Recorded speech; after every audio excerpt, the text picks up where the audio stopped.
Hi guys, இந்த வீடியோவில் நம்ம என்ன பார்க்க போகிறோம்னா ரிச் டேட் புவர் டேட்லேருந்து புக்கிலேருந்து நான் சில லெசன்ஸ் எல்லாம் கற்றுக்கிட்டேன். அந்த லெசன்ஸ் பற்றி தான் இந்த வீடியோவில் நம்ம பார்க்க போகிறோம். இது உங்கள் லைஃப்பில் வேல்யூ ஆட் பண்ணணும்னு நினைக்கிறேன். So let's get started. So நிறைய பேர் வந்து இந்தியாவில் ஆவரேஜாக 8 to 9 hours ஒர்க் பண்ணுறாங்க. சில பேர்லாம் 10 hours மேலேயே ஒர்க் பண்ணுறாங்க. இவ்வளோ ஒர்க் பண்ணியும் அவங்களால காசு சேர்த்து வைக்க முடியல, இல்லைன்னா பணக்காரன் ஆக முடியல. அவங்க லைஃப் டைம் ஒர்க் பண்ணி அவங்களால பணக்காரன் ஆக முடியல, இல்லை தேவை இன்கமும் ஜென்ரேட் பண்ண முடியல.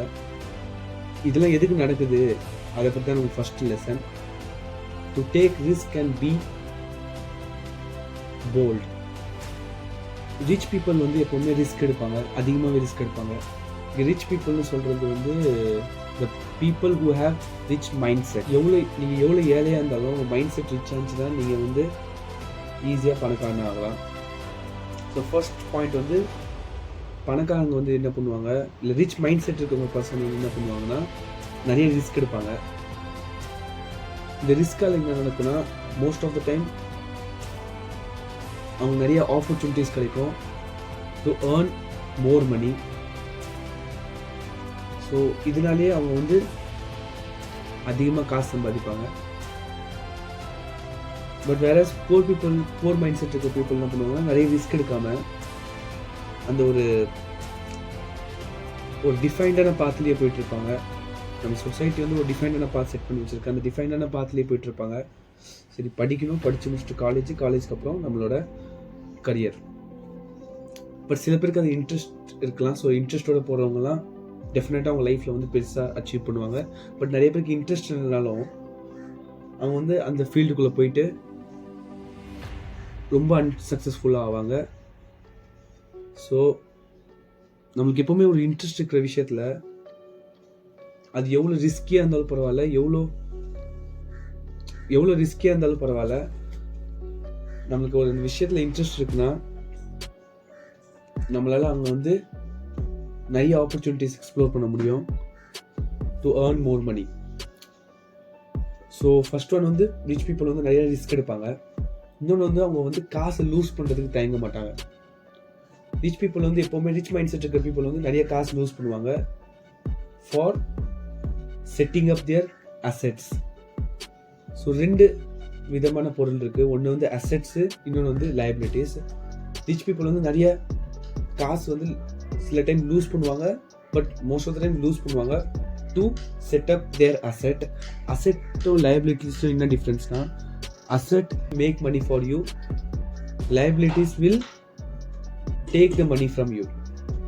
ஸோ மெயினாக 2 டிஃப்ரென்ஸ் என்னன்னா, அசெட் வந்து உங்களுக்கு காசு சம்பாதிச்சு கொடுக்கும். ஒன்ஸ் நீங்கள் அதை வாங்கிட்டீங்கன்னா உங்களுக்காக அது காசு சம்பாதிச்சு கொடுக்கும். வேற லைபிலிட்டிஸ் வந்து உங்ககிட்ட அது வாங்கினதால உங்ககிட்ட இருந்து காசு வந்து அதிகமாகவே ஸ்பெண்ட் ஆகும். ஸோ அவங்க வந்து மோஸ்ட் ஆஃப் த டைம் காசு வந்து லூஸ் பண்ணாலும் அந்த மிஸ்டேக்கை வச்சு அவங்களால ஃப்யூச்சரில் பெட்டர் இன்வெஸ்ட்மெண்ட் பண்ண முடியும், இல்லை அதிகமாகவே சம்பாதிக்க முடியும். ஸோ அந்த லேர்னிங், அது நாலேஜ் வந்து ஒன்ஸ் நீங்கள் காசை லூஸ் பண்ணால் மட்டும்தான் உங்களால் புரிஞ்சிக்க முடியும். ஸோ ரிச் பீப்புள் வந்து மோஸ்ட் ஆஃப் த டைம் அவங்க காசை லூஸ் பண்ணுவாங்க. வேற புவர் பீப்புள் வந்து அவங்க காசை எப்பவுமே லூஸ் பண்ண மாட்டாங்க. ஸோ இதனாலேயே ஒரு கோட் சொன்னார் author, that is people not to lose money means you will never make money. நீங்கள் காசை லூஸே பண்ணலன்னா உங்களால் எப்போவுமே காசு ஈஸியாக, நீங்கள் காசு எப்போவுமே லூஸ் பண்ணலன்னா உங்களால் காசு எப்போவுமே சம்பாதிக்க முடியாது. நம்ம வந்து ரிஸ்க் எடுக்கிறத பற்றி பேசணும். ஸோ ரிஸ்க் எடுக்கிறது வந்து என்னை பொறுத்த வரைக்கும் எப்போவுமே ஒரு கால்குலேட்டிவ் ரிஸ்க் எடுக்கிறது வந்து எப்போவுமே நல்லது. எப்போவுமே ஒரு பிளைண்டாக ரிஸ்க் எடுக்காமல் ஒரு calculative risk is always good. But blind ரிஸ்க்கும் இருக்கணும், பட் ரொம்ப கம்மி பர்சன்டேஜ் இருக்கணும். எப்பவுமே ஒரு கால்குலேட்டிவ் ரிஸ்க் வந்து உங்களுக்கு லாங் ரன்னில் செம்ம ப்ராஃபிட்டபுளாக இருக்கும்.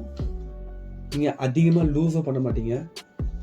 எக்ஸாம்பிள் சொல்லணும்னா, நீங்கள் இப்போ சப்போஸ் ஒரு ஜாப் பண்ணுறீங்க, ஜாப் முடிச்சுட்டு வந்து வீட்டில் வந்துட்டு நீங்கள் வந்து ஒரு கண்டென்ட் கிரியேட்டராக இருக்கீங்க, கண்டென்ட் மேக் பண்ணுறீங்க, இல்லைன்னா வேறு ஏதாவது பண்ணுறீங்க. நீங்கள் சம்பாதிச்ச காசை வந்து இன்வெஸ்ட் பண்ணுறீங்க, பிஸ்னஸ் செட் பண்ணுறீங்க ஆன்லைனாக. ஸோ இந்த மாதிரி சின்ன சின்ன ஸ்டெப்ஸு நீங்கள் எடுத்தால் போதும்.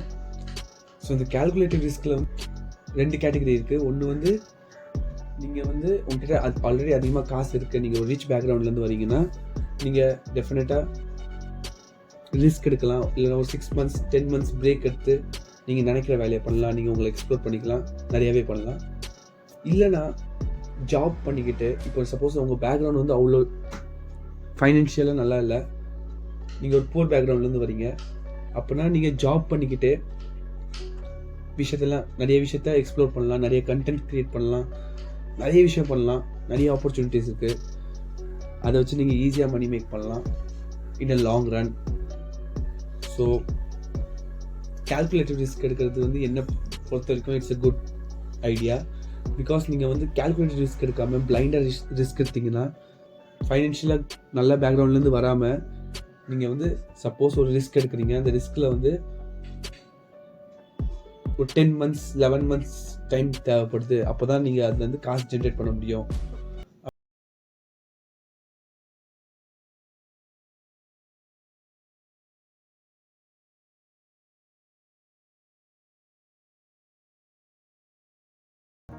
வீட்டுக்கு காசு கொடுக்க முடியாமல் ரொம்ப சஃபர் பண்ணுவீங்க.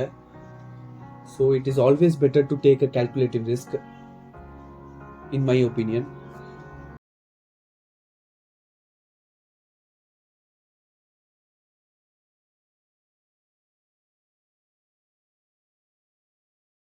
So thank you.